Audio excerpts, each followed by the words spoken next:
This conference will now be recorded.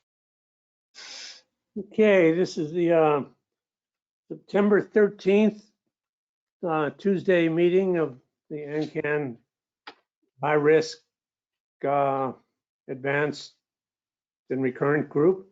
Just a reminder that we're very thankful for both Bayer and Pfizer for making an offering to Ancan to help support our meetings, our ongoing meetings. As you probably read, Rick is someplace in the air, crossing the continent, I imagine by now. His plane's on time and so forth. Wouldn't surprise me to see him pop in at some point. He might, because he can hover. He's not going to pop in. His plane was delayed, so he's in the air right now, but not just took off. Okay. Okay. Well, it wouldn't surprise us if he found a way in. So be alert to that. I had a fellow from last night's low and intermediate group from Las Vegas who might pop in because he had recurrent disease, and he runs an us2 group there. His name was Anthony, and I told him if he came in tonight, I'd give him some time, but he hasn't shown up yet. So nobody new that I see. So it's just us chickens. And if there's time, I'll kind of update you on my latest and greatest. But let's start off with Alan. You were first on the call, Alan Moskowitz. Okay, good. Let me put my camera on. Yeah, hi. Just a couple of comments on a way of an update. I reported back maybe a month or two ago that I developed a bad case of radiation cystitis. And there were some, irritated or enlarged or fragile blood vessels noticed maybe earlier in the year, but I had a major bleed with clots, blockage. I had to go to the emergency room because I couldn't urinate, stayed overnight. I flushed out the clots, and everything's been good since then. But what I did do, as much time as it takes, is I did do 20 sessions of hyperbaric oxygen therapy. I tried to read as much as I could on it. And frankly, I mean, it took a whole morning. It was, basically 2.25 hours in the chamber, along with, some dressing, undressing time, and a 15-minute ride each way to my house. I was fortunate there was a site reasonably close by, which made it all the more tempting to undergo. Certainly, it's easy in terms of a treatment. You basically lay there or sit up a bit in a hospital bed, and you can watch TV. In my case, the TV wasn't so operational, which made it not so pleasant. But it's not claustrophobic. If anyone, runs across that, it's basically a clear acrylic chamber for one person. And, if it hopefully, will mitigate the risk of having another bleed. One of my urologists said, no, you don't need that. I don't recommend it. He says, wait till you have more trouble. He said, you're not bleeding now. You haven't, bled in the past. And he said, you may never have another bleed. Maybe I strained myself during a bowel movement, or maybe I lifted something. Who knows? He wouldn't do it. But my other urologist, he says, yeah, if you want to do it, go for it. So I'm optimistic that it will hopefully start healing some of those blood vessels, grow new blood vessels. That's the intent of how it works. But however, I think that the doctors that looked at me, at least on the outside, and looked in my ears, and by the way, I did have to get ear tubes put in because I could not clear the pressure and equalize it in one ear. I've always had that issue flying, so actually ear tube made it made it very pleasant. Didn't have to worry about that anymore. But the 4 different doctors who saw me on alternate days, these were all wound care specialists, and they're used to dealing with leg wounds or other visible wounds. And when I really questioned them about, well, how far along in my treatment am I after 20 sessions? You know, is in terms of my healing rather. And, you know, I got answers from, well, I don't know, or maybe it's 50% or 20% or 80%. So basically nobody knows until you get a cystoscopy, which I'll probably get later in the year. Anyway, I meant to mention it because occasionally, you know, it comes up in this group and it is pretty harmless.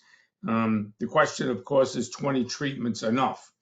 And, you know, they originally said to me, well, 20 treatments because you're not actively bleeding. That should be fine.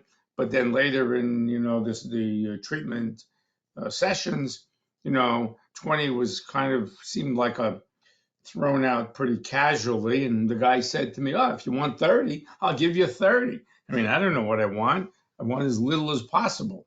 But anyway, that's the story with that. I did have lung nodules, one major one found by the PSMA last October, so almost a year ago. I've been on Lupron and on originally 160 milligrams of Xtandi every night. That was cut down to 120 because I found the fatigue just a bit too much to deal with. My doctor said half the dose would be as good as even a full dose. I tried half for a while and felt I can go to 3 tablets. So I'm 25% reduced, which isn't bad. I can pretty much do what I want. And so that's coming along good. The last comment that I want to make briefly is I read an article that maybe some of the folks here ran across just, I think, this week, in the past few days, from one of the maybe ongoing or recently completed symposia. I don't know if it was a European urological or a US one, but there was an article that I sort of struggled through, but it basically made the comment that if you had local treatment that failed, and now you ended up with, and meaning primary and even secondary radiation, and you come out with micrometastasis, obviously elsewhere in your body, very likely those metastases existed prior to your initial treatment. And I thought that was very interesting because in my case, having radiation didn't help me at all, or maybe it helped me wonderfully, but I still ended up with these long nodules. And I somehow think that I probably had them prior to my treatment. It just it couldn't be seen. So anyway, I don't know if that article, you know, was sort of, you know, tick the box for Len or, you know, Peter or anyone else, but I just wanted to mention it. And it's not a surprising finding. I mean, I thought of that right off the bat. I mean, anybody who's diagnosed with high-grade disease, at least an 8 or 9, and even sometimes 4+3, 7s, you know, there's a good suspicion that the cat's out of the bag already. You know, the hope is that it's not, but I mean, I knew in my situation, even though this was before PSMA scans and everything, you know, I had a pretty damn good feeling that that things were on the move. And, you know, I never believed for a second that everything was contained in the prostate and I'd have it removed by surgery. Anybody else want to comment on that? I mean, I agree with you, Peter. I mean, I think that Rick mentioned to me that at this AUA meeting, that it was, you know, the numbers of people who are de novo metastatic, or the percentage, is increasing rapidly. And, you know, that could also be because of better detection techniques at this point. But I suspect that it was probably always high, but just you couldn't see it. I agree with both of you guys. If you're high risk, 8, 9, 10, it's almost assumed that you have micrometastases somewhere in these days, especially with the improved detection from the PSMA PET scans, as Herb just noted. So, it doesn't make a lot of sense. If you're going to have radiation and you're at Gleason 8, 9, 10, it doesn't make sense to just do the prostate. You can almost guarantee it's going to, it's probably in your lymph nodes, pelvic lymph nodes. So, which also I think is an argument against prostatectomy. Yeah. But that's my opinion. Interesting. Yeah, and I was a 4+3. I had the prostatectomy. My PSA went to 0. And then in 18 months, it started to creep up, and I pulled the trigger on radiation at about 0.1 or 0.15, something like that. And, and I did ADT for 6 months concurrent with that. And after reading that article, I'm sort of convinced that probably the radiation didn't do anything, because the PSMA scan found nothing in the pelvic area, absolutely nothing. So I find that hard to believe that if that was the case, then probably it was all removed at the prostate, and it was already, the cat was out of the bag, as you say. Anyway, that was my contribution for the week. Alan, were your treatments covered by insurance? At the time, yes. Yeah, well, yes. Are you talking about the prostatectomy, the radiation, or the PSM? Hyperbolic. I think it means the hyperbolic. Yeah, the hyperbaric. Yeah, the hyperbaric. Yes, Medicare paid them. No issue at all. In fact, they discount them quite a bit. What was billed as $77,000 for 10 treatments, they got about a tenth of that. Anybody else have a comment about hyperbaric or experience it? It's used a lot for infection, I believe. That's right. I think you supposedly heal a lot faster. And we did have a guy who's no longer with us from Florida. I can't remember his name, and he did a fair bit of it for something.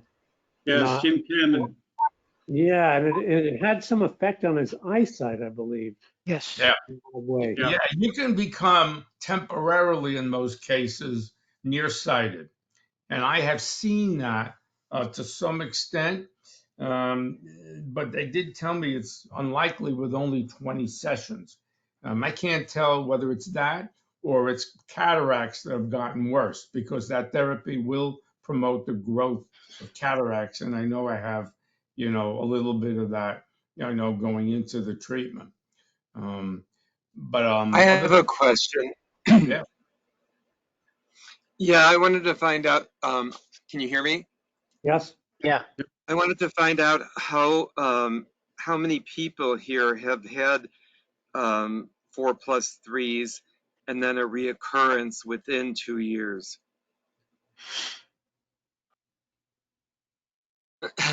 I see 3 hands, so 4 hands so far. Yeah. Because Anthony, we'll come to you next. Now that you're 4 on. years. Yeah, you're not alone in this crowd. I got to say, this is a biased group here, because if you didn't have a reoccurrence, you wouldn't even be here. Right. Isn't he new? He came over Yes. from the other group yesterday. Yes, I'm going to introduce Anthony next. Okay, Alan, thanks very much for your comments. It's enlightening. Sure. Yeah, great report, Alan. Thank you. So, Anthony, I'll give you a quick introduction since we met yesterday. And you correct me if I get any of this wrong. all right. I'm not going to go through all this stuff. So Anthony is in Las Vegas. He joined our group yesterday in the low and intermediate, and I asked him to step into this one as soon as he started talking about recurrence and ADT treatment. He's as he just mentioned, he was diagnosed as a 4+3. I believe he said in 2018. And then he had I can't remember. I think, did you have surgery? I can't remember at that time. Oh, I had surgery first, and then I had radiation and the ADT like 18 months later. Right. And now he has reoccurrence. He lives in Las Vegas. He runs an US2 group over there. And there's some comments I want to make about that a little bit later. But I asked him to come into this because he has some challenges. I mean, right away, I suggested he see Dr. Vogelzang, and he's had experience with Dr. Vogelzang and has some opinions about him. So I know there's some, great doctors across the state line in California as well. But he has some challenges with some of the medical care he's received. So I'll let him kind of pick up. I think you said what, you were 66, Anthony? Yeah, I am. I'm 66, and I'm, like a lot of people here, I'm sure that, and I did watch some of that seminar that was yesterday. That was very good on the ED and incontinence area of that by Dr. Brady. That was very good information. I still wanted to know a little bit more that I didn't hear, but and I don't know if anybody in this group has this, but I can bet someone else does. Have any of you heard of this Climacturia? Yeah. Yes, Oh. we have a couple of guys with that. Oh, okay, so this is I'm not alone. No, you're not alone. None of us are alone in this game. Explain it. Thought, I think, doesn't that come with prostatectomy? I don't believe it happens with radiation, but I'm not sure. well, I didn't have it after the prostatectomy. I had it after radiation, though. So that's what was curious to me about it. And really, I don't know if there's anything that can be done about it unless you do one of those urinary sphincters. I'm not sure. From what I was seeing, that's what they do. They put, it's like an on and off switch. But I don't know if that would help that. We have someone here with it. Oh, Well, he's But not he's here. not He's here not with us. now. He's not with us tonight. Okay. I've got I'll one. tell you, Anthony, I had some success by working really hard on the Kegels and then emptying my bladder before any sexual activity. And it's not perfect, but it's far a big improvement. Yeah, and then just the erectile dysfunction, and that's my complaint about it, is that they don't teach you enough of what to do. And there is no I don't know if there's a way to prevent it. I don't think there is once you're in the middle of, having surgery and then going through radiation and Lupron and all that crap. And I just don't know if there's a way to prevent that. But it seems like there's certain things you can do, like the pumping and, stuff like that, and then the injections and all, and the pills, but it seems like there should be a little bit more looked at on that level. And I don't know what other people do for that works for them better than something else. I'm not sure. So Anthony, what I find to be a bit of a pain in the neck, I can't get anybody even to talk to me about it. And I really like Dr. Correa, but you start talking to him about sexual dysfunction and he says, well, I'm giving you medicine. Yeah, that's not working. I did talk to Kevin, was a member of this group. I'll just tell you real quickly that my wife and I decided, hey, we want to have erections in our sexual activity. Talked to Kevin. I went with the pump, took some practice, a fair amount of practice, and took a really understanding wife. And when we want to have intercourse, we pump up. And it's nice those times. I mean, don't do it every time. So that's what we're doing. Maybe someday I'll go to the shot because that seems a little more natural. But anyway, that's what I've done. But everything I found about the sexual dysfunction and the erectile dysfunction, I've had to find out on my own online. And I just was up at Penn State Cancer Institute and I asked the guy about that. And he said, we don't have anybody that does that. And I have not pulled the trigger and make an appointment with Dr. Rubin down in Baltimore. A couple guys in this group said, she was helpful. I just have too many other things going on right now. Got to get started with my radiation. So that's my 2 cents.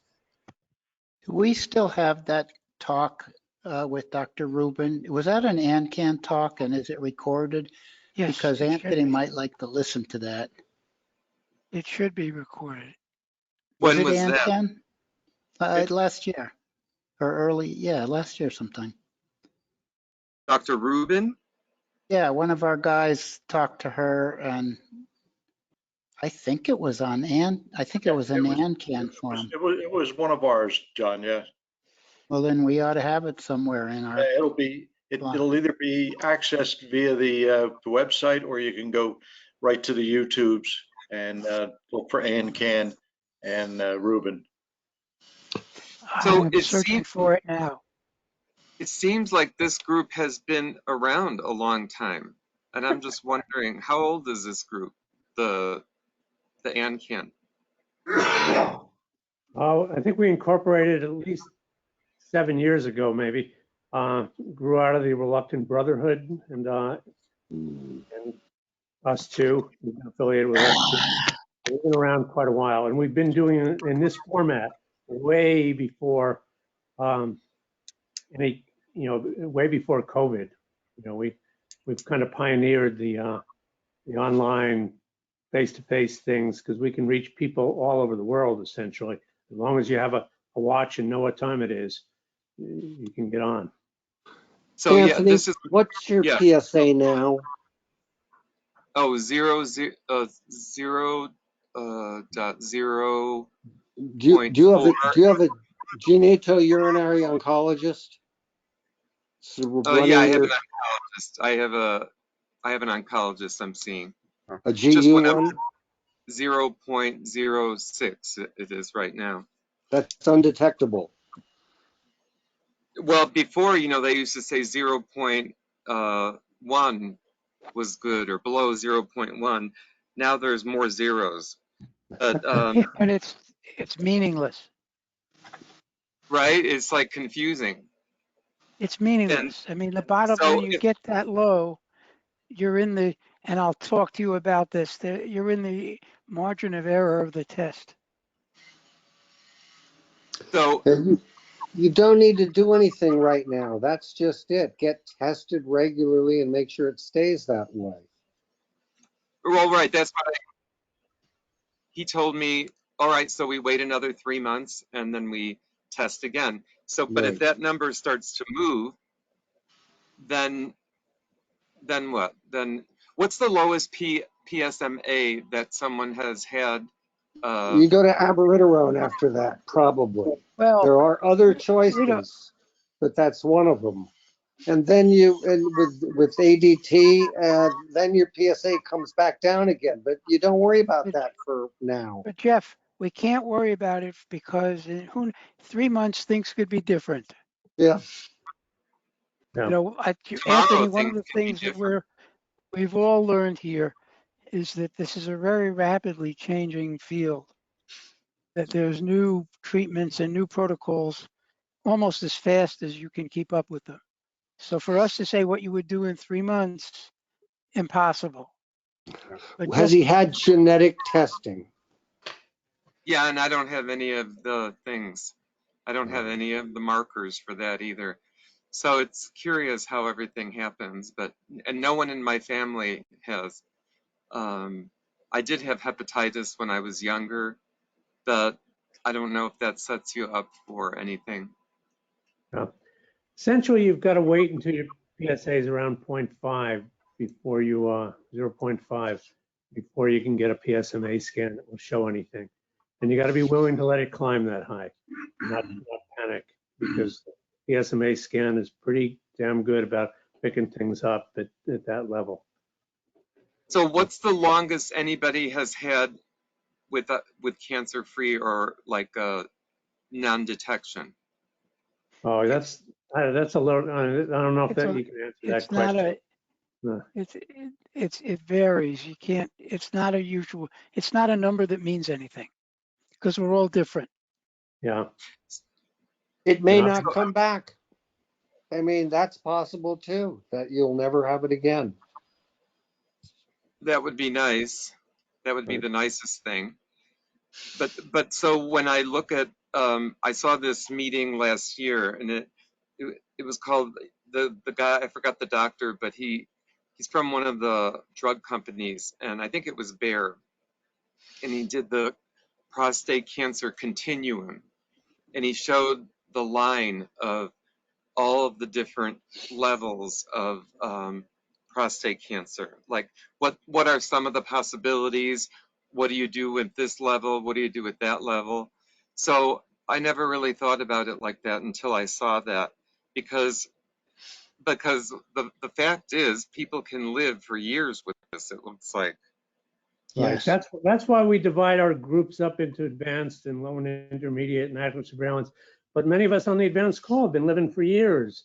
I mean, I've got 8 years into this journey, over 8 years now, and some 20, and it's pretty amazing how you can, with all the new treatments, that come along that weren't even conceived of when you first started, that keep you going, and quality of life is not that bad for most of us. So it's pretty amazing.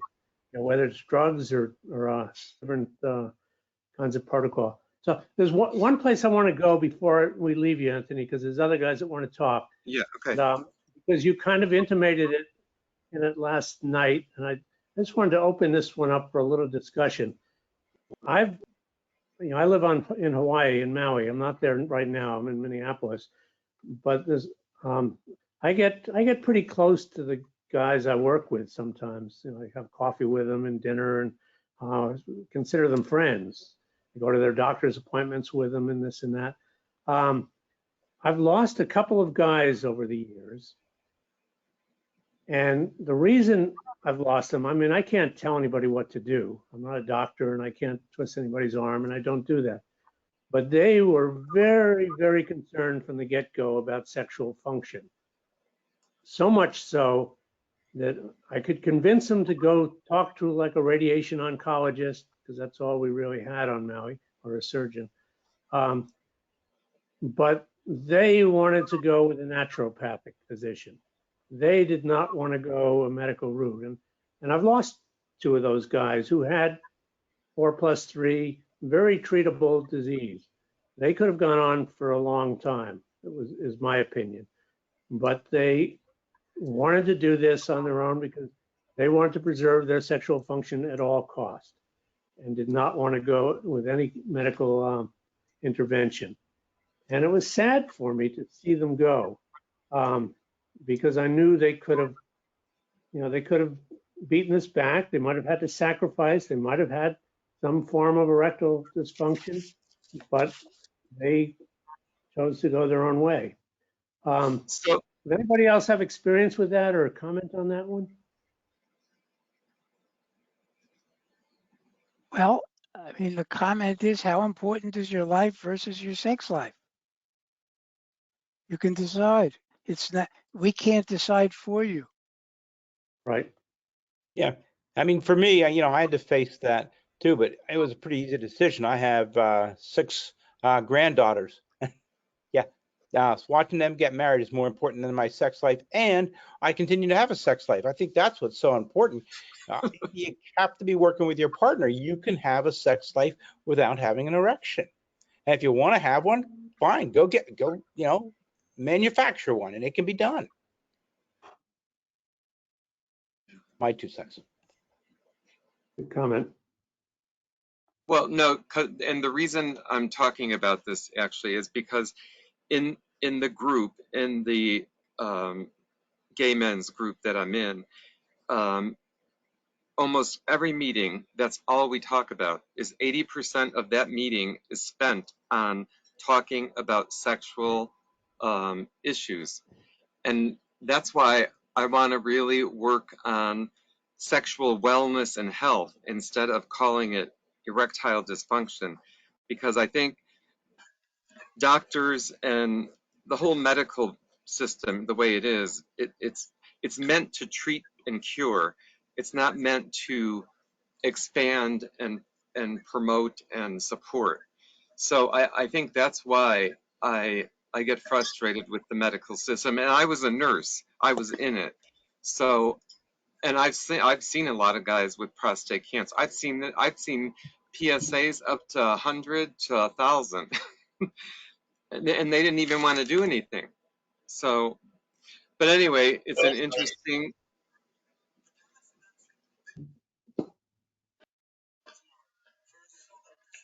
So, does anybody have any comments on that? You know Alan Edell's blog, don't you? You read that? Which one?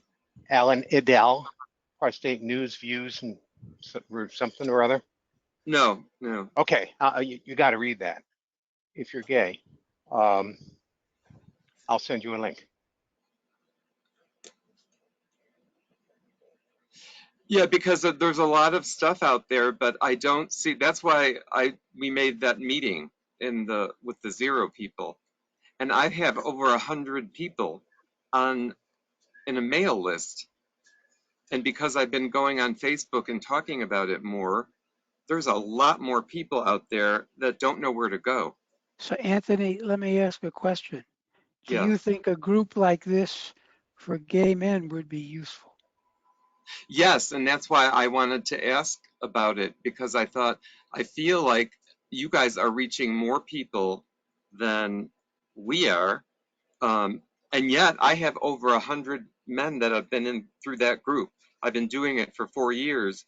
So, but what happens is though, some people come back. So I think I like your structure here because of the different levels.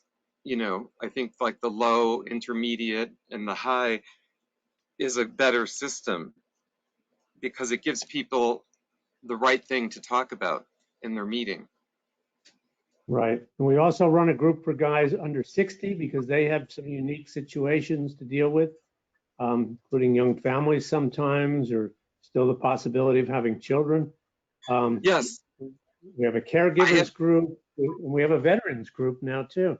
So I have a guy, he's 53 years old with 2 kids. Him and his husband had 2 kids. And he's said he's not going to do any more treatment because he doesn't like he doesn't like the Lupron and how he feels exhausted all the time. And I thought, 53, I thought, God, you need to think about that. You have 2 kids. He said, but they want to run around and have fun, and I don't even have the energy to play with them. So that was really sad to hear. Yeah. Excuse me, Anthony, there are techniques to not really cure the fatigue,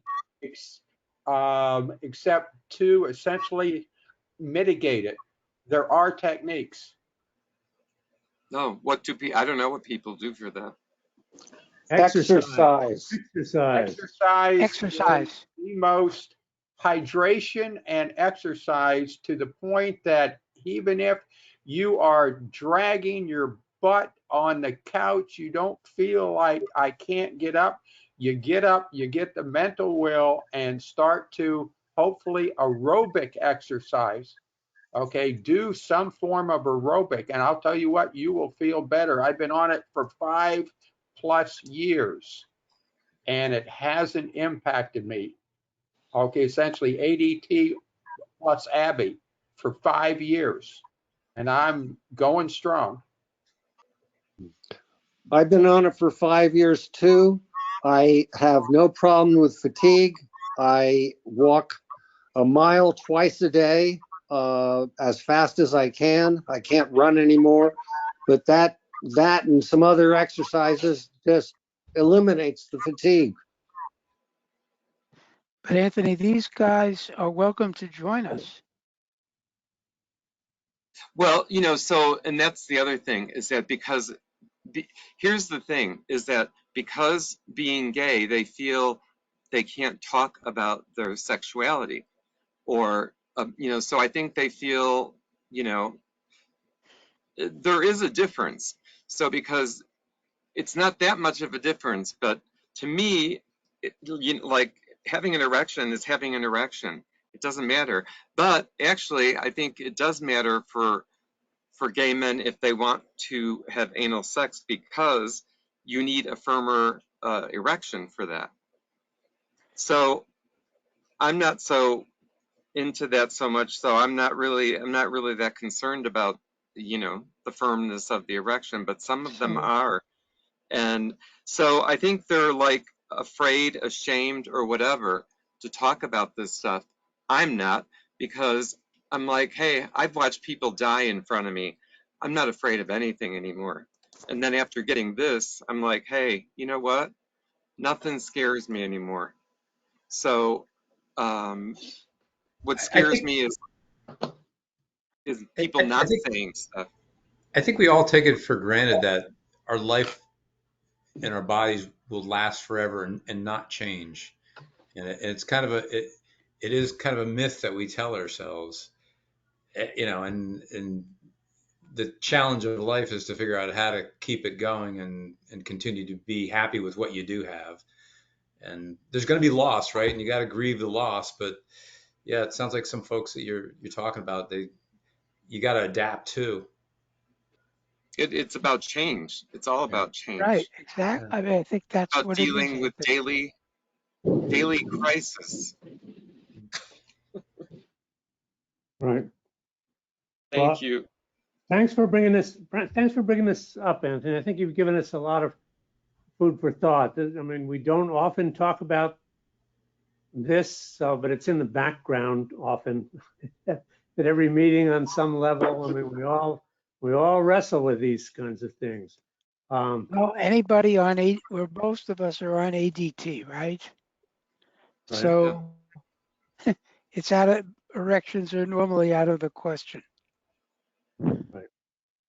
And there's a lot of things. I mean, self-image. I mean, I had surgery at the get-go, and I mean, if I was a teenage boy, I would not undress in the swimming pool locker room because I'd be too damn embarrassed. But now I don't give a damn. It's me. I mean, I know who I am, and so what if I've got a shriveled up penis and I have to really be careful I don't pee outside the toilet in the middle of the night. There's just find ways around this. And, I mean, I have a partner who's been with me from the get-go. I mean, I met her about the same time I was diagnosed, and I was on a catheter for 7.5 months at the beginning, from the onset. You know, sleeping next to a new partner with a tube in your penis and a bag on your leg for 3.5 months was humiliating on some level, but man, she put up with it and she's still with me. And, so I've got a lot to be thankful for. And so there's workarounds, and life goes on. You can climax without an erection, so those two are not necessarily tied together. And when we talk about erections, there's a difference between a spontaneous natural erection and a created erection. And I maybe not everybody can get an erection, but I think probably just about everybody can get a created erection. Now, I don't know whether it's good enough for anal intercourse. I don't think mine is, Anthony, but it's good enough, you know, for intercourse with my wife. Yeah, I mean, and that's all that is important, really. But I think what I see with prostate cancer is there's an emotional and a spiritual component to this that is never discussed, because it rips your manhood from you. And you don't really get to talk about that piece, because that's just taken out of you. Because I started to think about it one day, and I thought, you know, all right, so I was having erections in my mother's womb at that point, and when you're a baby, you're having erections, but now all of a sudden that piece is missing out of your body. So there's something that, you know, it's like a piece of your puzzle is missing, piece of who you are is missing. So I understand how people feel, because it's a piece of you that was part of your body, your organ. Now it's gone, and it's telling you you have to live without this piece. And I believe the body is like one piece. And but Anthony, if you think about it, aging is the evolution of that for many pieces of your body, right? So, hey, my eyesight is gone, right? It used to be a lot better, right? I have arthritis. I used to never have that when I was running. This is a function of aging, and we're losing the physical attributes of many of our abilities. But if you look at it this way, we're also gaining a lot of knowledge. And yes, this should be on Speaking Freely, Ben. I agree. So one thing Ben just put something that Ben, you talk about it. You just, I don't want to. I'm not a frequenter of the group. We do have now a twice a month group for discussing specifically the feelings part of not just prostate cancer, but any cancer. It is devoted not to technical issues, but to the kinds of issues that you've been talking about, the emotional side. It's called Speaking Freely. It's for first and third Thursdays. I can send you a link. so is there a way to save this chat? How do I do that? Yes, it automatically saves. On your PC, are you on a PC or a Mac? A PC. It will save.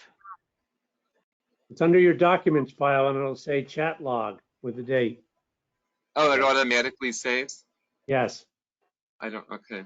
Well, Thank you. when you hang up, when you're done, just check your documents file, and it'll be there. So we're going to move on to some of the other guys. But Anthony, thanks very much for joining us, and thanks for coming in last night and rejoining tonight. As you can see, we're all pretty passionate about helping each other, and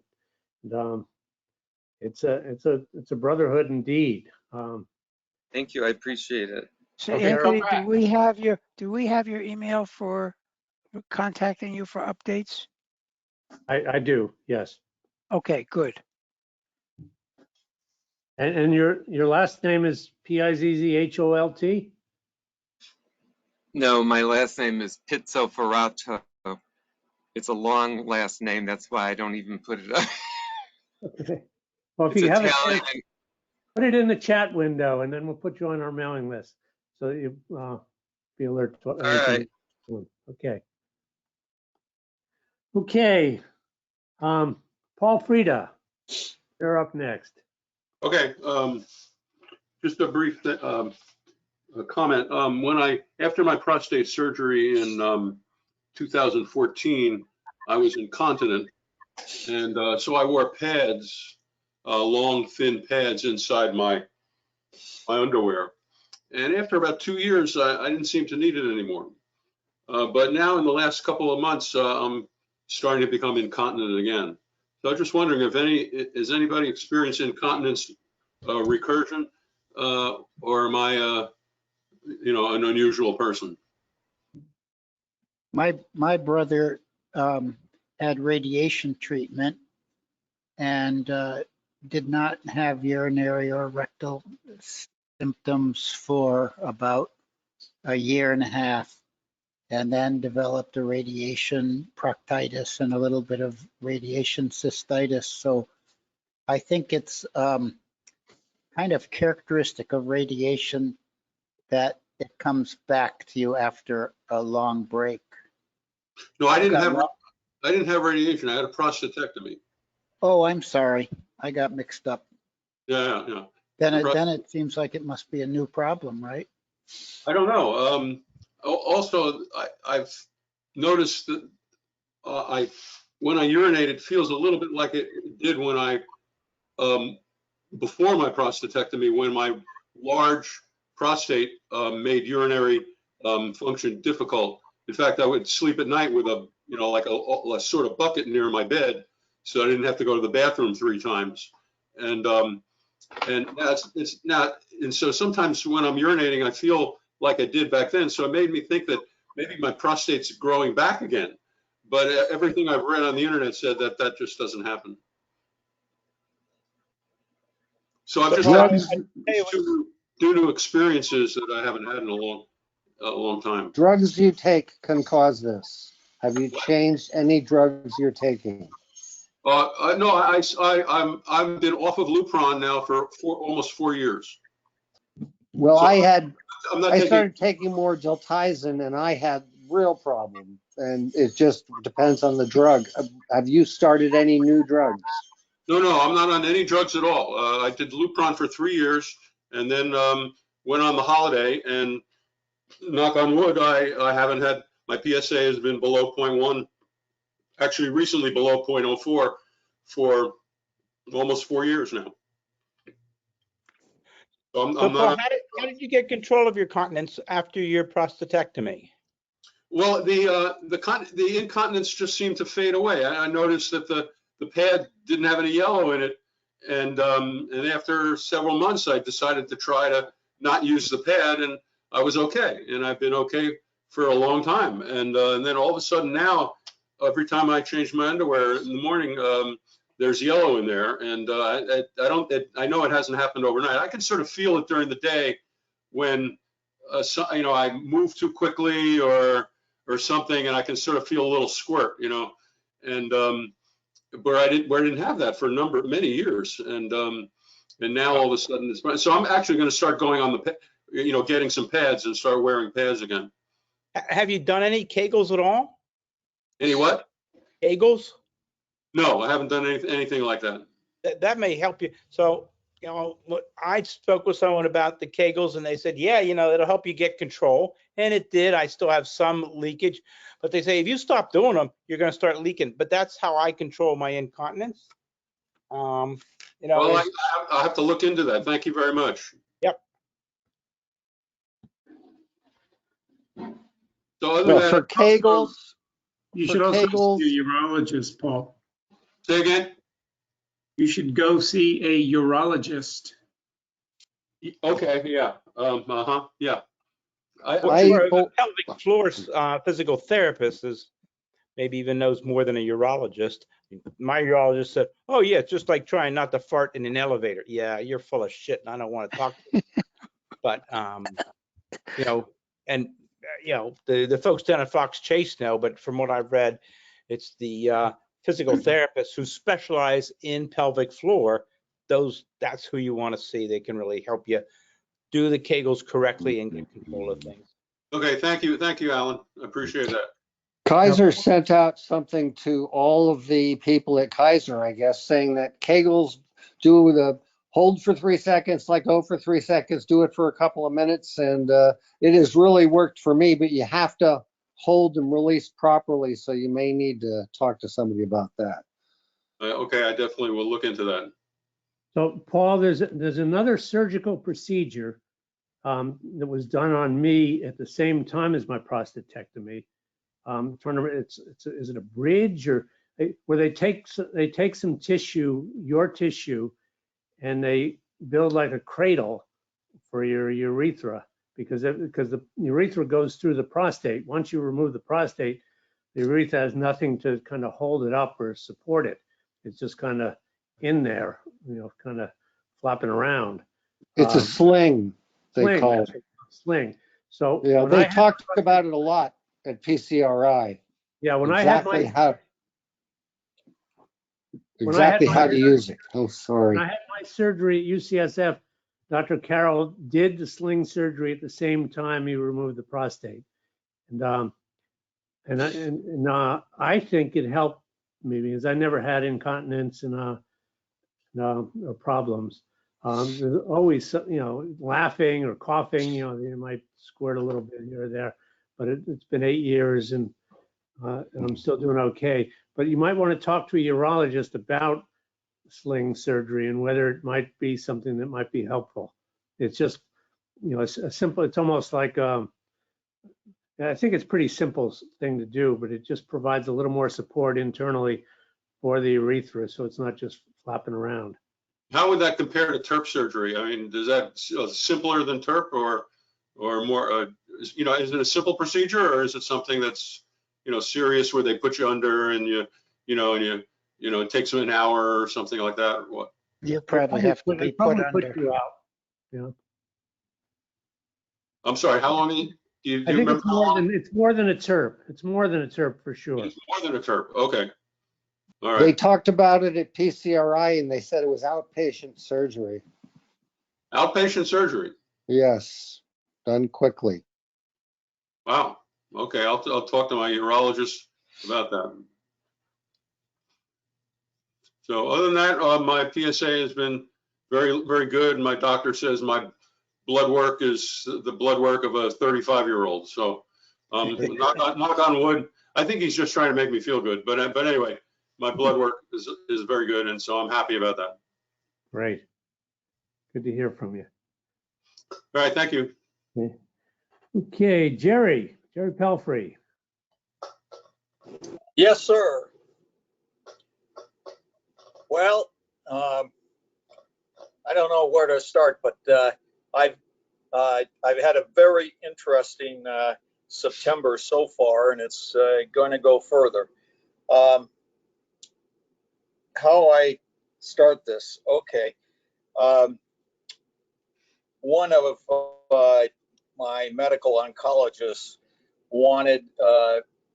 said I was perfect for Provenge, and to make a long story short, we planned the whole September for the Provenge treatment.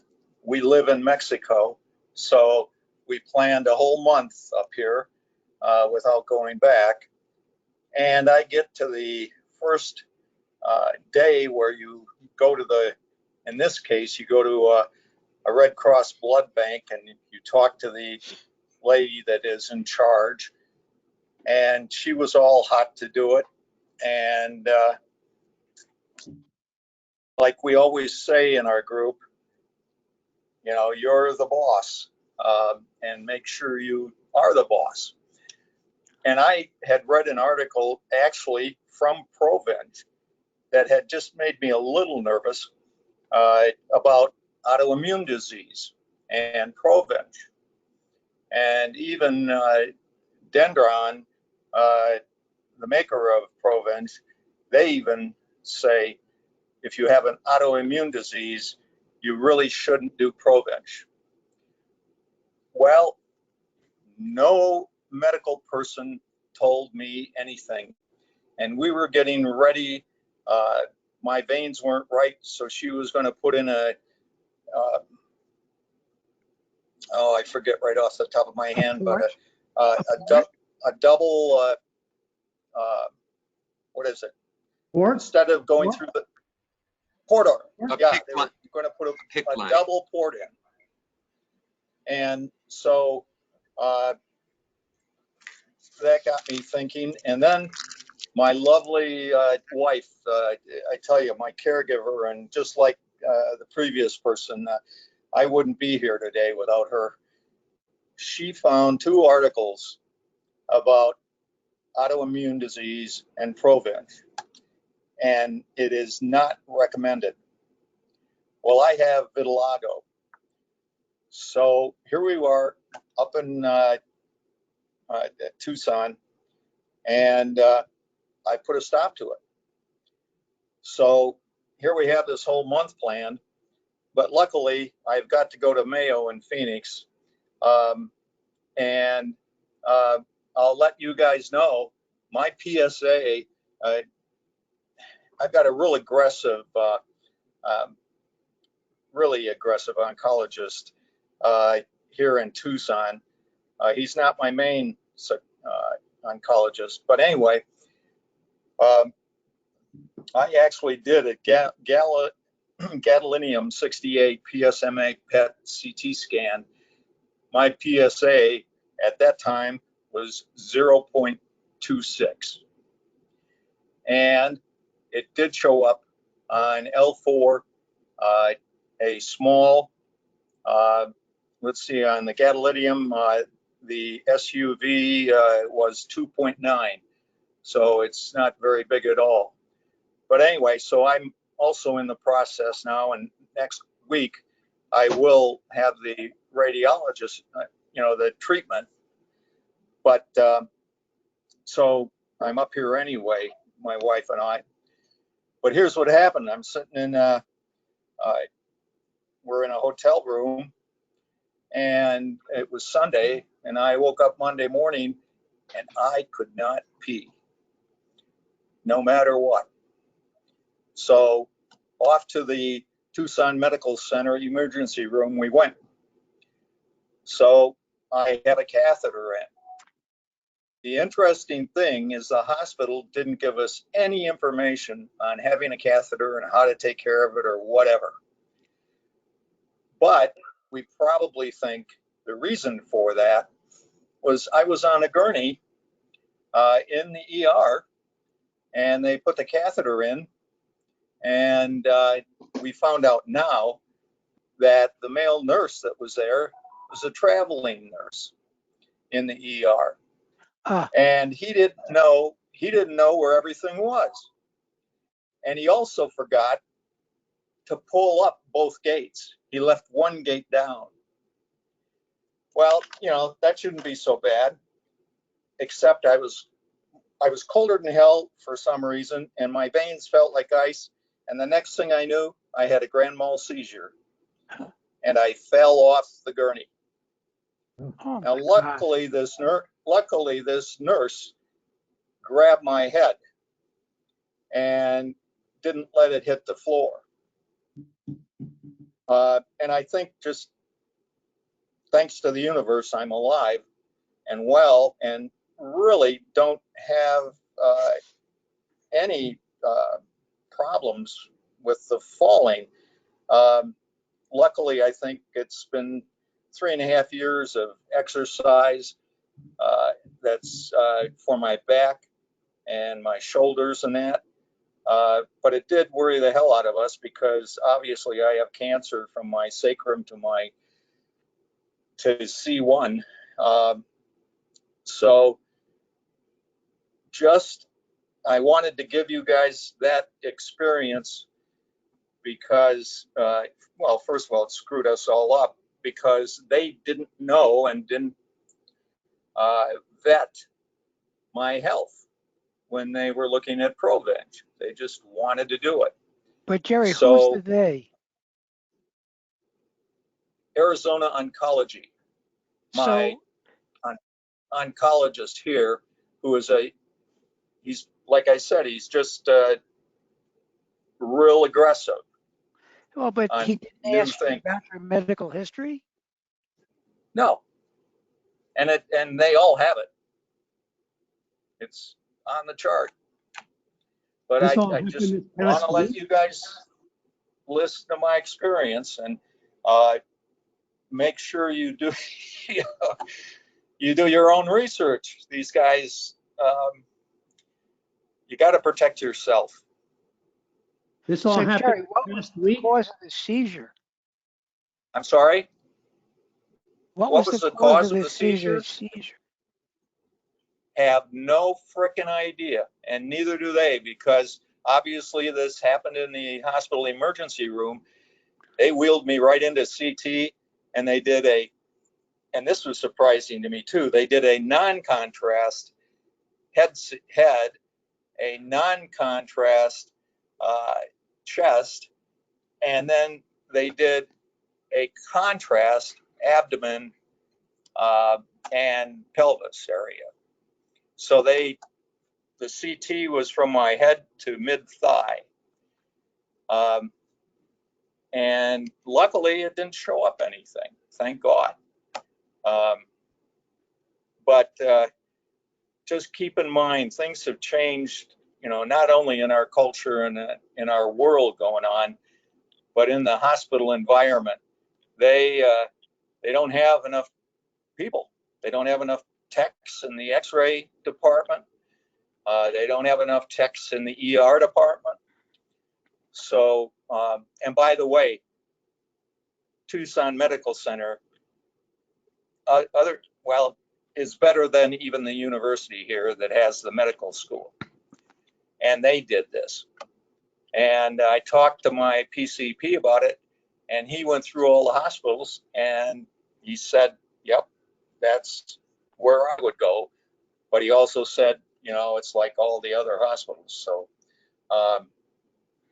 and I do not believe this is unique to Arizona.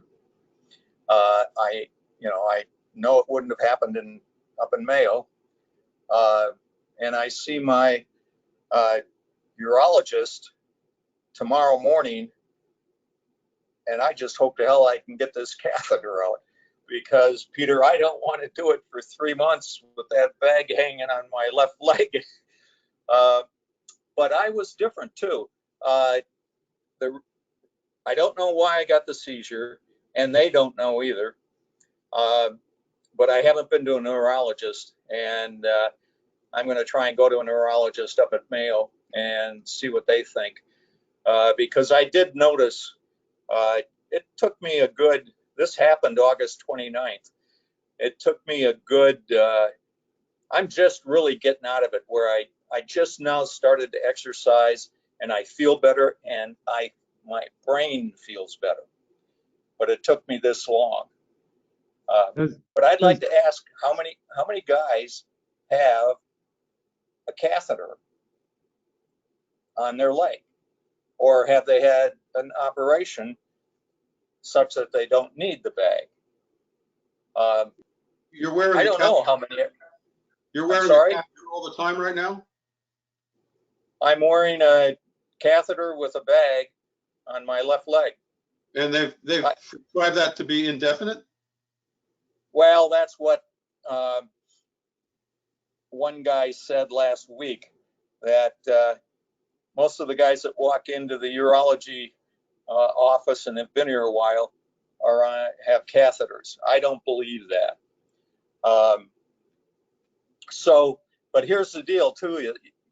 It doesn't make sense. I mean, I was diagnosed really January of 2019, and I have not had any problems.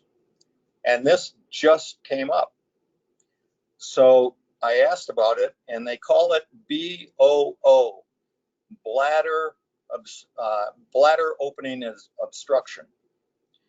And that's what they say caused my inability to pee. What were your primary treatments? Did you have radiation initially, or what did you do? All right, initially I used proton pencil beam to ablate the total prostate and the prostate bed. Now, what happens with that is it makes your prostate, the cells and all that inside your prostate, pretty much hard. They don't move around anymore. They're just solid. And that's what the radiation does to it. So other than that, and I haven't talked to my urologist yet, that's about all I can tell you right now. The reason I went to the hospital was because I couldn't pee. Very uncomfortable feeling. I know it well. So question, to cut to the chase, does Mayo in Phoenix, will they do a complete workup like Mayo in Rochester would? So, I mean, you've got a lot of things going on. There's a lot of moving pieces here. And you're going to need a cystoscopy, a camera, going up there to the bladder and look at the urethra and stuff, because you might have some blockage for sure. I don't know. But yeah. But you're between that and your head, your brain, and those issues. Can you do a complete workup in that Mayo, or do you have to go to a place like Rochester? No. This Mayo is fine, and I'm lucky in that, Peter. My genital urinary medical oncologist, who's in charge of everything, Dr. Singh, his main research is in bladder cancer, and I'm going to be talking to him Friday. Okay. So I hope to get more knowledge. I know I will. Because he's been in bladder cancer research for years. So I also left a message for him telling him everything that happened to me. and asking him if I should see a neurologist there. So we're still in the process of getting this, but Peter, yes, I'm going to go back and have them check me totally at Mayo. Yeah, Mayo's good with that. I mean, they cover the bases. Yeah. Jerry, when I had my AURs, after my third one, I got fitted with so I could self-catheterize myself. Doctor fitted me with one, and then the next time I had an AUR, I was able to just stick something up my drain one. But after that, a couple of times, I decided to go for the TURP surgery.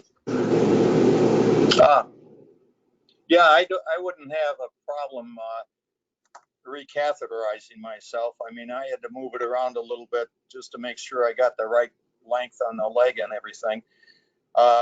Yeah, you definitely need the right length, but the basic thing is you need the good lubrication, and then it's a breeze. Yeah, well, I don't know if that lubrication wears off after 2 weeks. I've heard taking out the catheter is no problem, and then I've heard it hurts like hell. So it's very simple. You can do it yourself in the shower. That's not a big deal. There's no pain involved in it. You know, yeah, but done well. Yeah. I've been changing the bandage that they put around it a couple of times, but like I said, they didn't help us at all as far as what to do after. They got too concerned about falling off the gurney. Yeah. Keep it clean. You don't want a UTI. You don't want to get an infection. Keep your hands clean. Keep everything clean. Disinfect when you're. Have you ever put any bacterial disinfectant or anything on the tip, or you just make sure you just clean it? Just keep it clean. Just soap and water. Be okay. Okay. I think we're all really sorry. Wait. Who's talking? That was John. Sorry for over talking somebody. I used bacitracin at the tip. Yeah, that we've got that. Yeah, that makes sense to me. Anyway, Peter, what were you going to say? I said, we're really sorry for you. This is a crazy story, but if I was you, and I would try to get as complete a workup as possible, because you just have too much going on there. Make sure you're not missing anything. So yeah, I would talk to Sting and see how much help you can get. Yeah, thank you, Jerry. What's your PSA right now? What is your PSA reading right now? Well, I haven't had an opportunity. I take it every month, but because we planned this month, I haven't taken it yet. What was it? Last one was 0.26. Oh, that's pretty low. Yeah. So, and I'll get the treatment up at Mayo this next week to zap that one little spot. Talking with my radiation oncologist, he wants to hit L5, L3, and L4. So, and that, the radiologists up at Mayo did a read on the gadolinium PSMA PET scan. They reread it, and so he wanted to do those 3 vertebrae. So, Chief, if you had gotten the Provenge, the seizure would have been blamed on the Provenge incorrectly. Yeah. Jerry, what is your autoimmune disease? Vitiligo. It's vitiligo. When it attacks the cells. No, I know what vitiligo is. Yeah. How do you spell it? VILIGO. It's not, I don't know, very strictly speaking, an autoimmune disease, but Yeah, it really isn't. it's associated with autoimmune diseases of various sorts, and it's not mentioned in the contraindications to Provenge. Right. Well, that's I mean, interesting. you're not taking immune suppressive agents, are you? No, I'm not. Then I'm not so sure it's contraindicated. I Well, don't see it in it. The- Where I'm did you skeptical see that? also. What I read, okay, is what the Provenge does. Obviously, we all know it activates the cells to go against the cancer cells. But what it does is it activates all the immune cells. So even if vitiligo is sort of a slow, and it is a slow moving disease, I interpreted that, and maybe wrongly, but I interpreted that to mean that the immune system totally was going to get very aggressive, which would mean my vitiligo would get more. It would take off. I'm not so sure. I think here's a case Well, where I would I'm not a talk to it. scientist. Right. Here's a case where I would talk to an immunologist. There is a person at NHLBI whose specialty is vitiligo and cardiac disease. Oh, really? But I personally, and my brother has vitiligo, and I'm not so sure that I would classify as an autoimmune disease. Well, I don't know that. But you should talk to the people at Mayo, because first of all, they may say, go ahead and do the Provenge, although they don't like Provenge. No, they don't. He was against it. My main oncologist said they don't think it's cost effective.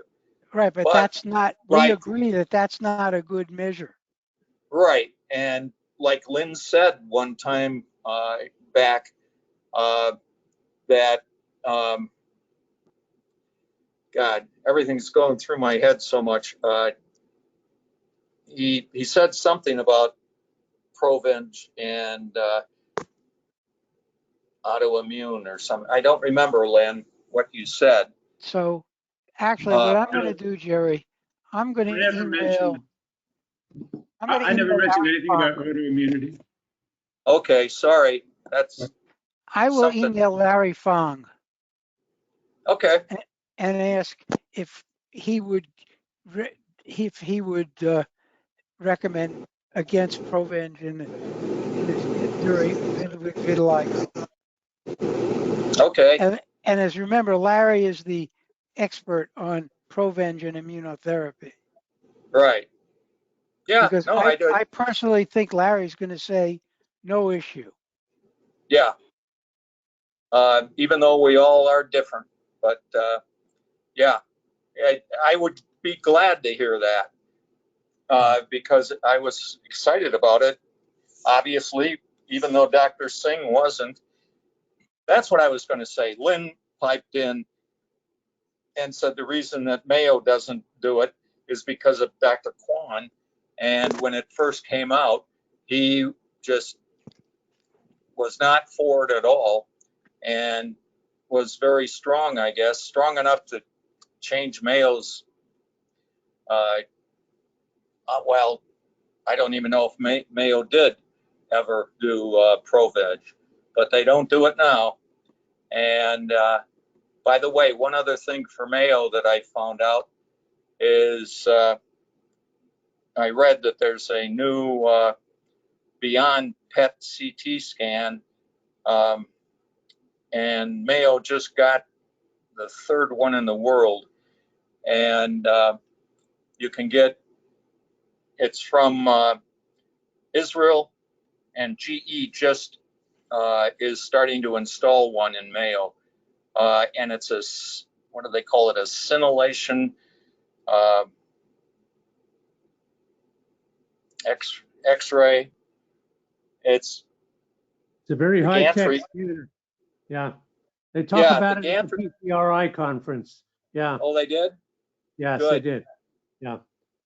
Anyway, Jerry, we're gonna move on, but keep in touch Yep. with us. We've got a lot going on. And I think probably Mayo's, because everything's under one roof, it's a good place to start Oh, off yeah. and find out what's going on there, because there's just too many factors going on in your life right now. You don't want to ignore them. Yeah. Okay, thank you. Thank you. Jeff Marcher, you said you had something quick.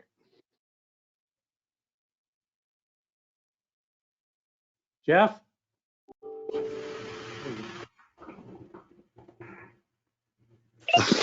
Couldn't get my volume to come on. It was circling the toilet. I've been talking about how my PSA has been going down. I was 2.2 about 10 months ago after starting at 0.8 with Abby. And well, surprise of all surprise, it came in undetectable, this latest PSA test. And not only is it undetectable, but I'm at the end of my 6-month Lupron shot. And Rick always talked about how, well, at the end, they don't work. And I a week after my 6 months, after this result, I'm getting my 6-month shot. So it doesn't seem to make a big factor for me, at least. Last month I was 0.1. 4 months before I was 0.2 each month, and now I'm less than 0.01. But that's abiraterone for me. At least it can. After 20 months, it seems to have really regulated my PSA issue. I don't really have anything else. Good. Well, it's good news. Glad it's still working and you're doing okay with it. Yeah, it won't stay that way, but it's great to be there now. Okay. Anybody else have a comment about that? No, it's good. It's always good to have 0. Yes. Yes, this is one time the goose egg score is sought after. Okay, Herb, we're close to. Go ahead. You've got something. Well, I might not be quick, but there are other people who joined late. Okay. Peter, Okay. they have other. Are there any of them who want some time, like Dennis? Yeah, Jim Barnes. Jim Barnes, you've got an update. Hi guys. Yeah, just a quick update. I've just had my 4th chemo treatment last Friday, so I'm just rolling into that, and today's probably the heaviest side effect day I've had. But good news is my PSA continues to drop. I started chemos at 3.8, and then it went down to like 0.9, and now it's down to 0.5. So there's some, it's working. It's not knocking it down. And that's the whole objective, right? Yep. How are you doing? Once you reach number 4, it's not an easy ride for the next 2. No, it's not an easy ride. So, yeah, I don't know what to add to that. But we'll get through it. We'll purge through it. I don't want to, tell my doc that I don't want the chemo anymore because I want to ride the horse as long as I can ride it. Save my Pluvicto powder, keep that powder dry for later. And maybe I can get some, some more mileage out of this this approach. Yeah, good going. I got 2 years out of chemo. So. How many treatments did you go through, Peter? I did the six cycles. I remember calling my doctor up after 5 and said, "Do I really need 6?" And he talked me into it. Right. That's a position I'm finding myself in. So might as well ride this horse as long as I can ride it and get the most out of it. Hopefully, and then he said after 6 we'll do some bone scans, CT scans, PSMA scan, and see if that was successful in getting the cancers to reduce. Very good. Well, That's we're it. with you. Jim, what else Okay. are you taking with the chemo?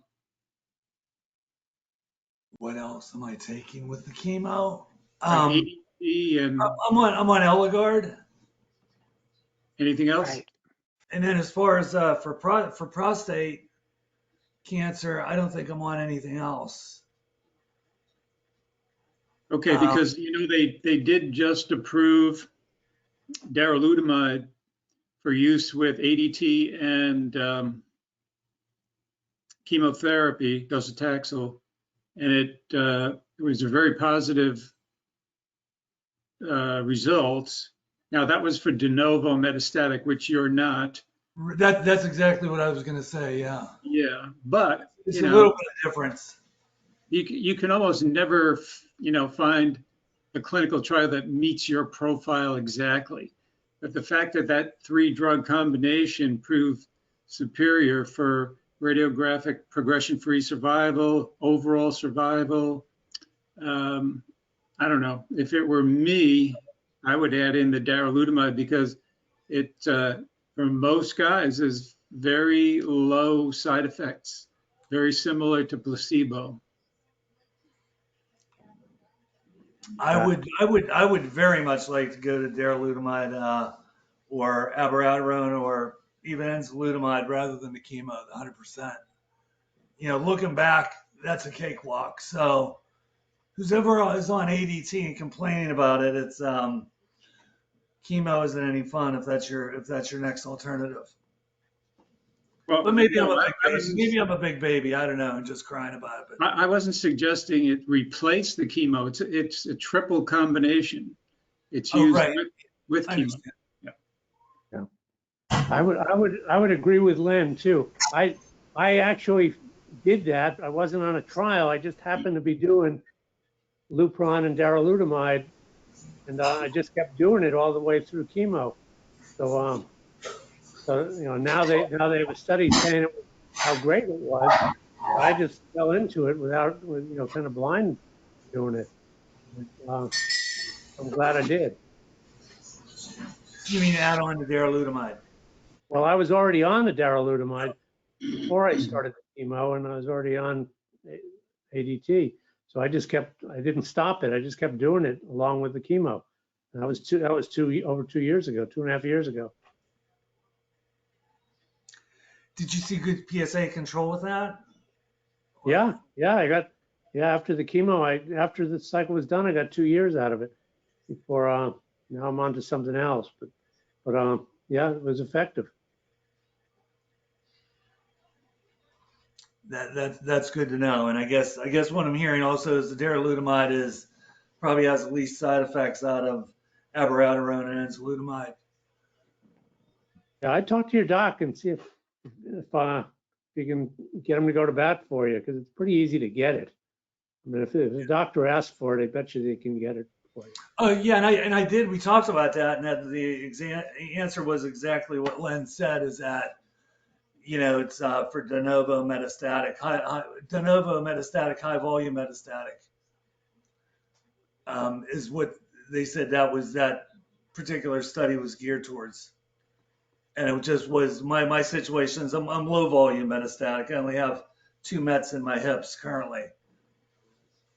Unfortunately, I was too, but I got my doctor to get it for me. I mean, he knocked on the back doors, so and I get it from Bayer directly. So there's workarounds.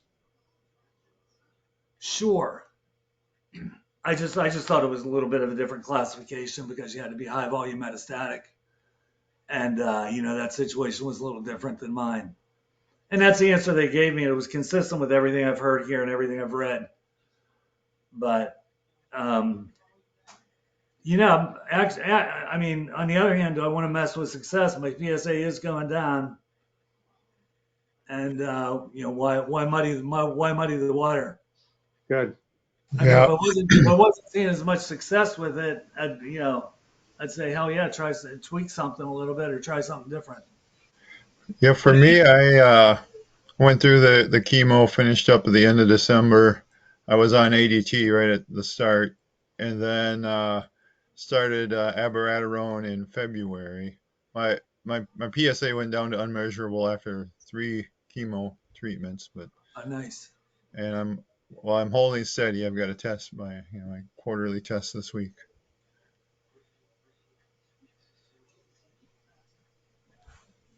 Russ, you came on a little bit late. Do you have anything else you want to talk about? Not really. I'm like I said, I've got my quarterly blood test this Friday. So other than that, I'm the last test I was undetectable. So just monitoring. So you're back up at abiraterone and ADT. What's that? You're back up in the cities? Yeah. So I'll be seeing Dr. Tanarakis next Monday. Good. Mm-hmm. Okay, Alan Babcock, you said you had something else you wanted to talk about. So yeah, so I started the ADT on August 27th. I am taking Orgovix, which is the pill form of the the I guess anti-testosterone medication. I seem to be doing well. I'm starting now to listening to people guessing. Okay, I've been tired recently. Is that the Orgovix? I don't know. And then I went for my simulation so I could start the radiation therapy, and I failed the simulation thing. I wasn't able to fill my bladder and my bowels. I still had fecal matter in my bladder and my bowels, and the nurse said, "You're friggin' dehydrated. You're never gonna, your body just soaked up 40 ounces of water." And I realized that I've been controlling my leakage by restricting my water intake. I mean, I wasn't doing it consciously, but I was really focused on, stopping the leakage. So of course, the next week I started on the Miralax and was belting down the water, and that worked. Although when I went up for my second simulation, I can't believe I didn't lose bladder control. I mean, I've never had to go to the bathroom that bad. When they finished the simulation, they had to bring a urinal to me because they knew that I was going to lose it if I tried to walk to the bathroom. So that's where I am. I have my dry run on the 23rd. I think I'm looking forward to it. It's kind of a mixed feeling there. But what I realized is I was like the Kegel per king. I was doing Kegels 3 times a day. I was, well, the problem is I don't think that I managed my bladder. And my question to everyone is, how do I guess get better training of my bladder? How do I expand that bladder? Because I have a feeling it's real small. And when I'm at school, I have appointments with students. So, it's a therapy situation. And it's like, okay, I can't have to pee in the middle of a session. And so before the session I go, which means I'm peeing every hour. Probably not great for my bladder. Right now, I'm just living with it. I'm doing some research to find out, okay, how do I get better bladder function? Everybody says, well, what you do is you just go on a time clock, just fill up the bladder and hold off as long as you can. Well, that'd be nice when I retire come December, but I'm not sure what to do between now and December because I want to get these radiation therapy, I want to be able to have a full bladder. I'm not worried about the bowel thing because the Miralax seems to work really well, but I am concerned about the bladder. I don't feel like going in there every time and just, I'm like a little boy. I'm rocking. I'm half holding myself, and I'm leaking. I told the nurse when she took me back, I haven't lost it, but I'm leaking. I'm wearing this gown and I'm leaking. And somebody said, yeah, you lost all modesty or that. Yeah, I really lost all modesty. I don't give a shit. Yeah, I'm leaking. There it is on the gown. So what? I'm really. And when they brought the urinal to me, they said, oh, we'll cover you up. I said, fine, but I don't care. It doesn't matter. So anyway, anybody have any ideas about improving bladder function, or do I just have to gut it out and wait till I retire to really focus on the bladder? Check out the PCRI conference. They had a big thing on incontinence and ED, and there's the PCRI conference this last weekend. Went into it in depth. A male sling might work for you, but what you need to do is you need to wear a pad and find out how much you're peeing. We have to weigh how much you're peeing, because depending on how much you're peeing is what the treatment they give you. So you have to see a urologist to find out what's going on specifically. Okay, so I stopped doing it, but I was weighing my pads at the end of the day, and I was leaking only 1/10 of an ounce. But you're talking about actually when I urinate, I got to measure that? No, it's the pads. But you have to speak to a urologist and find out what they can do. But that article covers that video covers it in depth, and you really should watch it. The PCRI video. PCRI? Yeah. .org. PCRI.org. And what you're looking for is day 1, I believe, right, John? Yeah, it's day 1 because there was 2 days. All right. Well, I'll go hunt it up. Thanks. That'll help. So just Alan, what about what you kind like of it Paul, radiation? you like it Charlie, R like it Robert, I like an ice. What kind of radiation are you doing? IMRT or SBRT? I hate it when you ask me questions I don't know the answer to. How many sessions do you have? 37. 27? 37. Okay, so it's IMRT. So one thing to watch out for, because this hit me. I had some bladder issues and so forth. I did mine in San Francisco, and I go in the morning, and then I'd have to hang out at the hospital on the 4th floor of the urology area and kind of use their waiting room like an office for 3 or 4 hours, because I was going to the bathroom every 20 minutes before I felt comfortable going out onto the street. And after about 3 or 4 hours, my bladder function would settle down, and I was okay. I could hold things, but radiation can stir things up if you got bladder issues already, and so just be careful with that. If you've got to drive home, you might want to have a pee bottle in the car. I do. Just kind of be careful, because radiation can stir up the urinary thing pretty. And I have to drive back to school, which is only about 20 minutes away. But I have a urinal. But then if I go have an appointment, maybe I need to not have appointments right away when I get back to school. You'll know real fast what's going on. And excuse me. Yeah, I can excuse myself from a session. Hey, it's life. When you look at the video, one of the things that they show there that you don't often see on a lot of them, there also is an end clamp that you can use for temporary.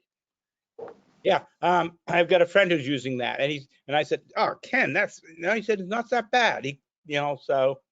But the nurse said that she's heard of that, but you can't use that during your radiation treatment because she thinks they're metal. Yeah, but when you're sitting with the students, you've got the protection. That's what I was. Good idea. All right, yeah, I've been meaning to look that up and I haven't done it. Well, they sell them on Amazon. They sell them on Amazon. Yeah, and they're called a penis clamp. Penile clamp. Yeah, they sell them on Amazon. Penile clamps.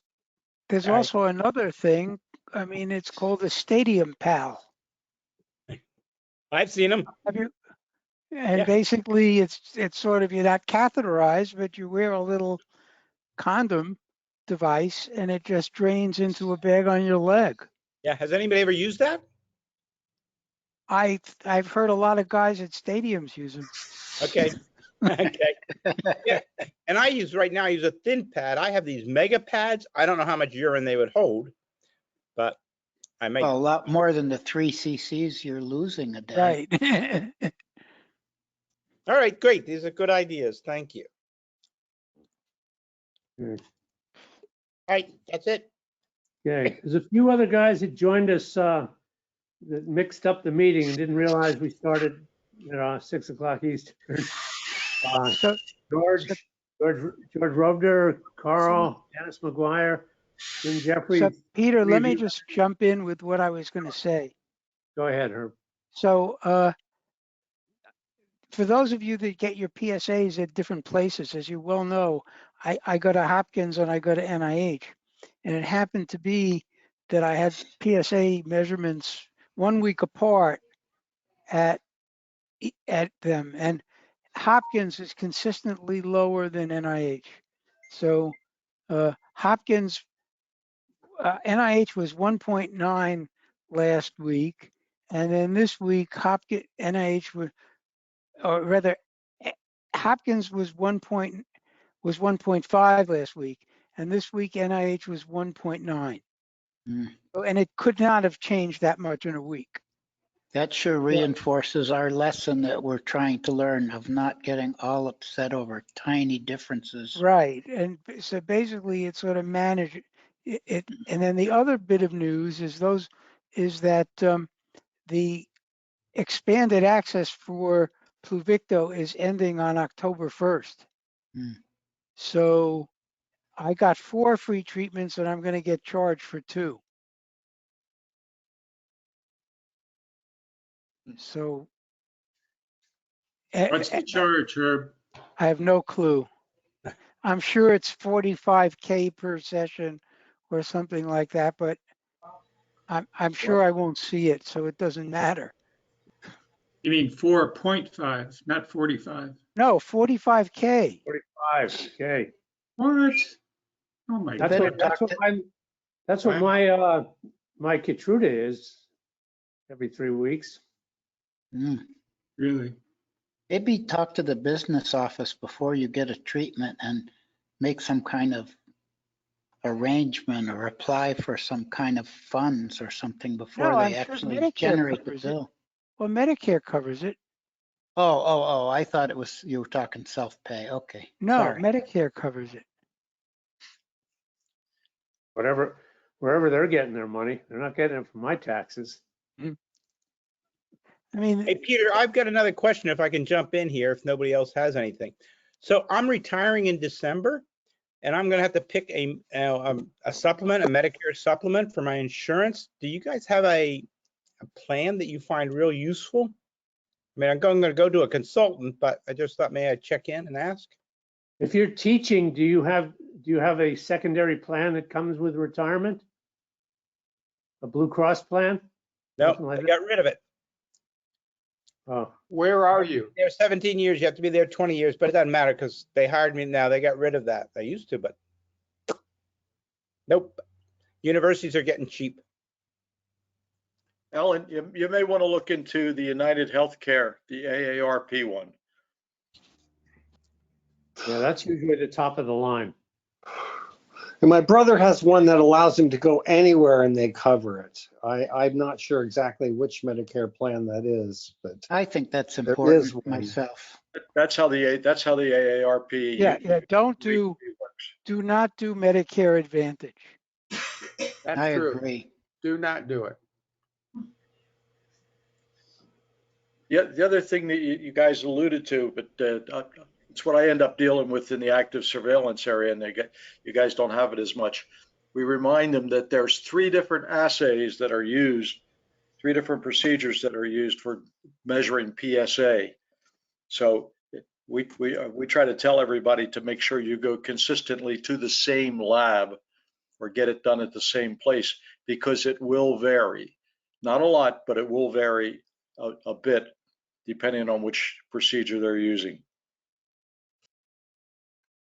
And Alan, you probably don't want to do Kaiser.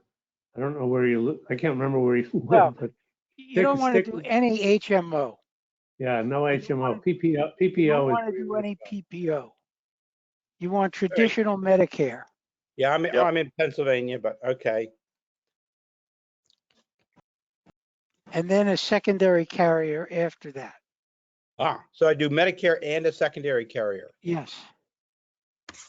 That's what I have. But Alan, we're sort of neighbors, and I've used it for a bunch of years now. Yeah, and I have Medicare and then Blue Cross, as my secondary carrier. That's what I do too, and I move around the country. You know, I've been treated all over the place. So, and this disease is not going away, and it's gonna. You don't want to deal with insurance every year. That's for sure. Yeah, I've come to terms with this as chronic. People, yeah, when I first went, they said, "Oh yeah, we'll take out your prostate and cure you." Yeah, that's bullshit. So. Peter, is this now open mic time? You've gone through everyone because I just showed up late. Yeah, Herb, do you still have something else you want to bring No, up? that's about it. That's all I wanted to say. Okay. Yeah, let me before I give you Carl, before Carl jumps in, let me just tell you I had my second Keytruda yesterday. I seem to be doing well with it. No nausea, no nothing. My liver enzymes, my thyroid, everything was kind of normal on my blood work this past time. So I'm back on track and I'm a happy camper. So just to give you an idea, the effectiveness of this Keytruda thing. So when I started it, my PSA was 1.25. After the first Keytruda session, my PSA 3 weeks later dropped down to 0.6. Then we pulled the plug on the second treatment because my liver enzymes were up. My PSA jumped to 1.25 again, and then yesterday it was at 1.9 to 2, and so I'm hoping it drops down by half again. So the Keytruda seems to have a very positive impact on my PSA. Seems to be working. So the doc left me on 10 milligrams of prednisone a day, five in the morning, 5 in the evening, to see if that helps control the liver enzymes. When I talked to Dr. Schultz last week, he suggested maybe cutting the Keytruda dose down, and I brought that up with Antonarakis and company yesterday, and their response was they've never heard of that. They don't cut Keytruda. It's 200 milligrams or nothing. So I hit a roadblock there. So hopefully the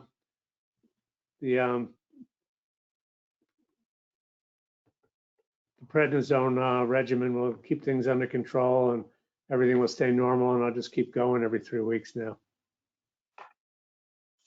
Peter, I'm sorry, there was some static on the line when you were talking about this. Did you already get the second dose? Yes, I got the second dose yesterday. Okay, along with the prednisone. Yeah, now I'm on 5 milligrams of prednisone twice a day. Okay, so other than the elevated liver enzymes, you had no other side effects? Yeah, it shot my my thyroid. Oh yeah. And they had doubled my thyroid meds. I've been taking thyroid meds anyway, but my TSH jumped up quite a bit. But now it's back to normal. Okay, so let me jump in. I just got a response from Larry Fong about vitiligo and Provenge, and he says he's not aware that there's any contraindication.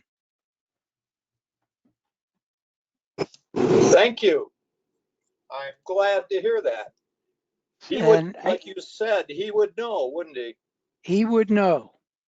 And I'm happy to forward the email to you if you want to show it to your doc. I would love to have that email. Thank you. So just quickly, put your email in a message to me so I have it. It's real easy. Jerry.Pelfrey, my name, @gmail.com. Got it. I have another question too, if I can just quick. Well, let's let Jerry. Let's let Carl go because he's. Oh yeah, no problem. Yeah, go ahead, Carl. Okay. I guess the short version is that as of yesterday, I completed 5 rounds of radiation, 5 consecutive days, except for the weekends, and that was for some discomfort or pain I was having in the middle of my back on the left side, which had been previously indicated as a metastasis in bone by the 7th rib. So, in talking to a couple of people, it looks like it's Jerry Pelton. Okay. I spoke to a couple of people who had radiation, and it was kind of a mixed bag. One person said after 5 treatments he felt much better. Another person said it was kind of a mixed bag. So I'm not quite sure if it's going to take a little bit more time to show that that pain is hopefully gone. The radiologist did say it works in about 85% of the patients, so I hope I'm in that large majority. In addition, the Gordon to liquid biopsy, which I had a couple of weeks ago, I subsequently found out that with the 2 test tubes that they took, neither one they were able to create a report the way they explained it. And when I asked them about that, they said you did not have sufficient blood, serum. But whatever that was, it apparently was because I wasn't fully hydrated when I had the test done. Test was redone last week. I asked them to expedite it. I got an email today that it has been completed. I can't have access to it yet until my oncologist releases it. So I sent an email to him today, asked him to release it. You know, in hindsight, I'm meeting with him tomorrow. My next treatment of chemotherapy is tomorrow. It's going to be treatment number 10, and that's the combination of Jevtana and carboplatin. I've had and talk about the differences with labs. When I had the Guardant retest, I had it at the Rutgers Cancer Institute, and I was already scheduled to have blood work for tomorrow's meeting or appointment, and I had that done at Quest yesterday morning. So that result came back, and you know the one key item that I focused on is the PSA. So the PSA from Rutgers after just 2 weeks from the previous test showed that my PSA went from 44 to 54. Just keeps rising with every treatment that I've been having for this chemotherapy. For the Quest, which was yesterday, it showed 48. So I'm trying to be optimistic. Okay, I'll take that low number, although we all know there are differences with the labs. So, you know, can we really compare apples to apples? Maybe, maybe not with that. And with the Guardant test, I hope that my oncologist will be able to tell the, after I'm done with chemo, and I'm not sure when that will be. I know I have been scheduled for another after tomorrow, 2 more after tomorrow, and then reevaluate with a new set of scans to see if we need to change therapies. Still looking at Pluvicto as the possible next therapy after this. And but it's still a challenge, as I think we all know. And in talking with Novartis directly, they're telling me that they're still supplying the cancer centers who have used it in the past, but any new centers, they have not released any of the Pluvicto to those centers. Rutgers being one of them, they're on the list, but they couldn't tell me when they might be able to get it.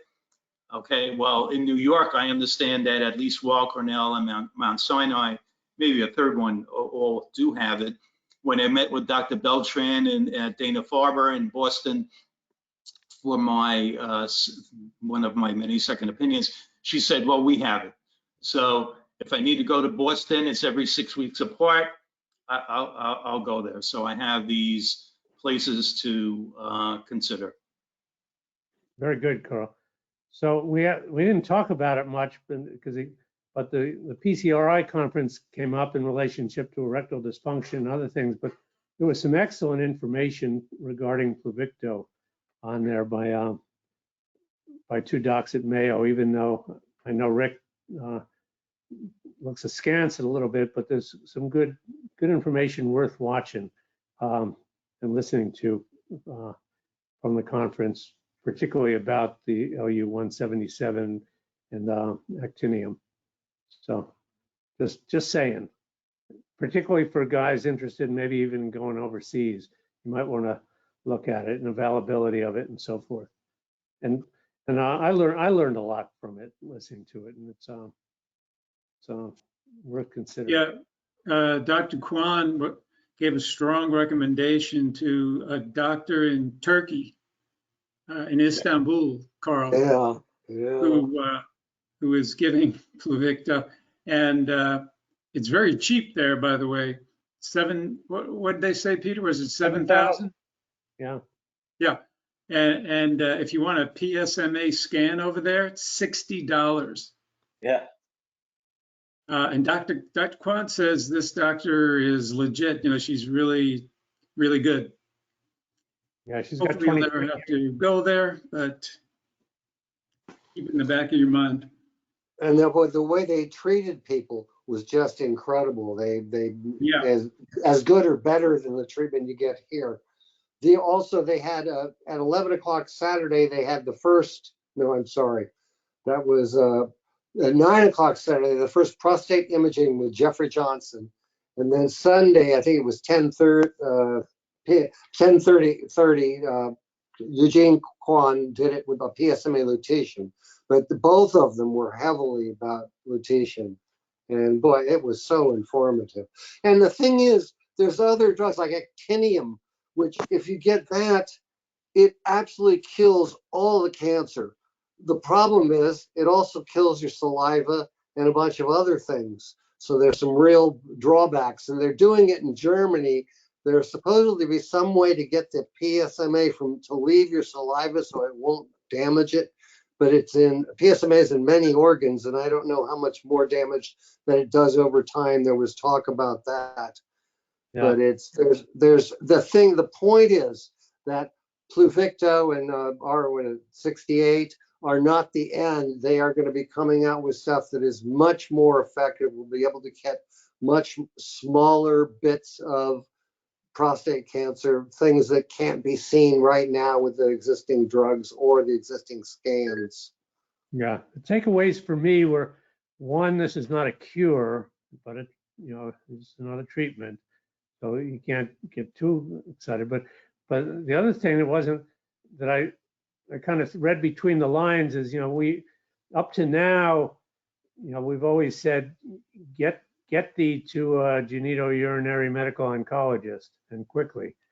But pretty soon, if not already, some of us are gonna have to be adding a doctor of nuclear medicine onto our team, because it's another whole field that, beyond GU med-oncs.